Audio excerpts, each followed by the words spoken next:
Okay, it's time to talk about Right Here Waiting. Pretty much it's all been said. It's a song that I didn't even want to put on my album. That shows a lot about my good sense. I felt like it was too personal a song. I wrote the song because Cynthia and I were separated geographically for a pretty extended period of time. I was touring on the first album, and she was in Africa making a film, and our schedules just didn't line up, and long story short, I didn't see her for about 3 months. And when you're dating somebody and you're madly in love, that's an eternity. And I was just bummed out one afternoon, and I was at my friend Bruce Geitch's house, and we were just writing a song. I had like just a couple days off in the tour, and I was in Los Angeles, and I just went over to his house I wanted to just write a shit-kicking rock and roll song just to sort of get my aggressions out. And so we worked on some rock and roll song, and then he took a phone call, and I sat down at his piano, and Right Here Waiting just spilled out. I think it's the easiest song, the quickest song certainly I've ever written.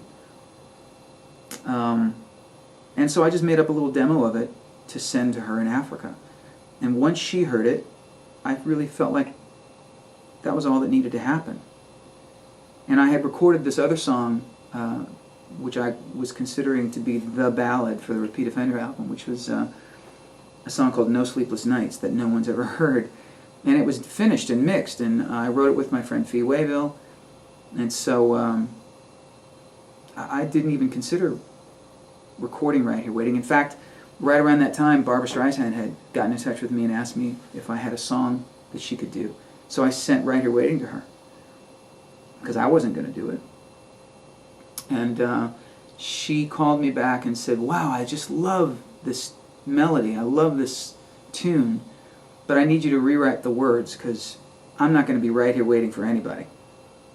It's a true story, I swear to God.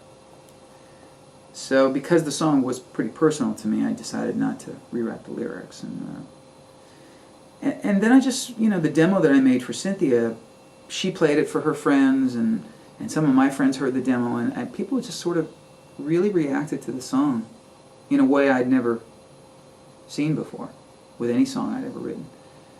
So I thought, all right. So I went in and we cut the whole song, I think, in a day. And what I really remember from that session was that Fee Wayville dropped by, and when he heard me sing down the song, he was just pissed because he knew that that song was going to bump his song off the record, which it did. But it's probably a really good thing.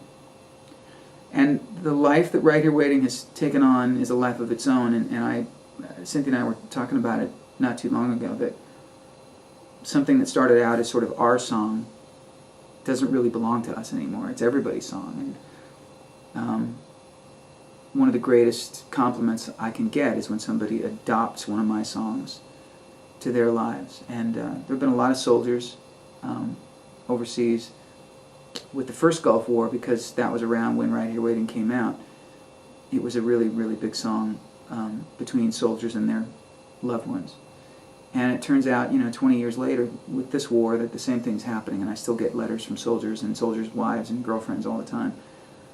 And certainly not the reason I wrote the song, but it's quite a privilege to have a song, something that I wrote for my own selfish purposes, be such a big part of somebody else's life. So it's a song that really kind of changed everything for me. It was that's probably the song I'm most closely associated with, and I could sing it 50,000 more times and I wouldn't get tired of singing it. I'm just proud of it, and I love hearing you guys sing it back to me when I do it live. It's quite a feeling.